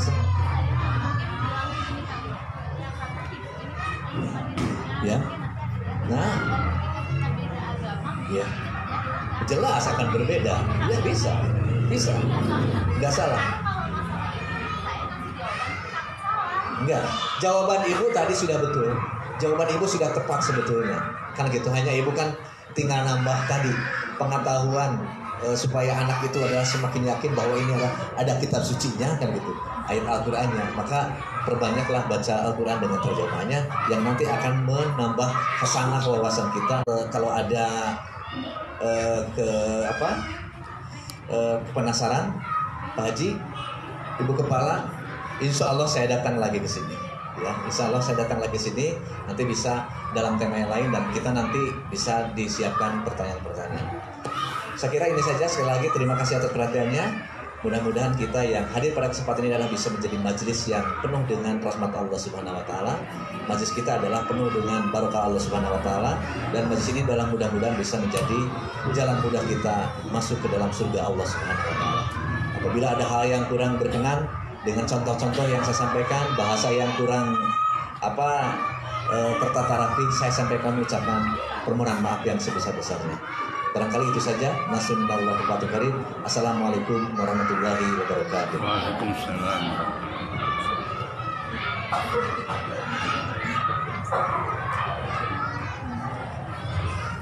Baiklah ibu-ibu, ini katanya harus ditutup dengan doa yang formal. Baiklah kita sama-sama menundukkan kepala kita sejenak, memohon kehadirat Allah Subhanahu wa taala. Waktu duha adalah waktu mustajab. Doa-doa kita dikabulkan oleh Allah Subhanahu wa taala. A'udzubillahi minasyaitonirrajim. Bismillahirrahmanirrahim. Alhamdulillahirabbil alamin. Allahumma shalli ala Muhammad wa ala alihi wa ashabihi ajmain. Allahumma inna nas'aluka bi anna lakal hamda la ilaha illa anta astaghfiruka wa atubu ilaik. Astagfirullahaladzim. Astagfirullahaladzim. Astagfirullahaladzim. Ya Allah ya Rabb, saat ini kami sedang taklim dan mengakhiri taklim ini adalah munajat kepada-Mu. Oleh karena itu ya Allah ya Rabb, ampuni segala hilaf alfa dan dosa kami. Ampuni segala hilaf alfa dan dosa ibu bapak kami. Ampuni segala hilaf alfa dan dosa pasangan hidup kami. Ampuni segala hilaf alfa dan dosa anak keturunan kami. Ampuni segala hilaf alfa dan dosa guru-guru kami. Dan ampuni ya Allah ya Rabb segala hilaf alfa dan dosa sahabat-sahabat kami. Allahumma inna nas'aluka ilman nafi'an wa rizqan wasi'an wa amalan mutaqabbala. Ya Allah ya Rabb, saat ini pula kami mohon kepadamu untuk senantiasa Kau tambahkan ilmu bagi kami sebagai pedoman dan pegangan dalam hidup kami, sehingga kami tetap berada di jalan-Mu, sehingga kami tetap berada dalam ridho-Mu, dan semoga kami bisa menjadi ahli surga-Mu. Tambahkan pula kepada kami ya Allah ya Rabb rezeki yang melimpah dan berkah sebagai modal untuk beribadah kepada-Mu, sebagai bekal untuk menjadi manusia yang dermawan, yang bisa membantu hamba-hamba-Mu, sebagai bekal untuk kami bisa melaksanakan berbagai amal saleh. Ya Allah ya Rabb, terimalah segala pengabdian kami, amal kami, ta'lim kami, perjuangan kami, dan segala kegiatan-kegiatan kami. Jadikanlah amal kami sebagai amalan sholihan, amalan mutaqabbalah. Allahumma rabban nas, munibal barsyi, isfi wa anta syafi, la shifa ila shifa'uka shifa'an la yughadiru saqama. Ya Allah ya Rabb, andaikan ada saudara-saudara kami, terutama keluarga besar TK Amalia ini, ada yang sakit sebagai ujian dari-Mu, sembuhkan mereka ya Allah ya Rabb dengan kesembuhan yang paripurna, kesembuhan yang tidak meninggalkan rasa sakit sedikit pun. Jadikan kesabaran mereka ya Allah ya Rabb sebagai penghapus dosa-dosanya, dan jadikanlah sisa-sisa usianya ya Allah ya Rabb sebagai amalan-amalan yang dapat memajukan kehidupan, mencerahkan kehidupan, serta menjadi lahan-lahan jalan menuju surga-Mu. Allahumma rabbana hablana min azwajina wa dzurriyyatina qurrata a'yun waj'alna lil muttaqina imama. Ya Allah ya Rabb, saat ini kami tidak bersama pasangan hidup kami, saat ini tidak bersama dengan anak-anak kami, saat ini tidak bersama dengan keluarga kami. Oleh karena itu ya Allah ya Rabb, kami mohon untuk senantiasa Kau jaga mereka, lindungi mereka, jadikan mereka anak-anak yang saleh dan salehah. Jadikan mereka adalah hamba-hamba-Mu yang senantiasa dapat menerangkan hati dan jiwa raga kami.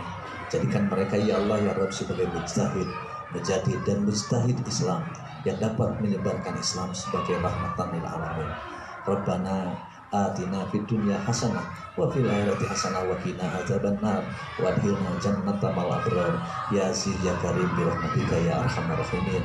Amin ya Allah ya rabbal alamin. Assalamualaikum warahmatullahi wabarakatuh. Waalaikumsalam.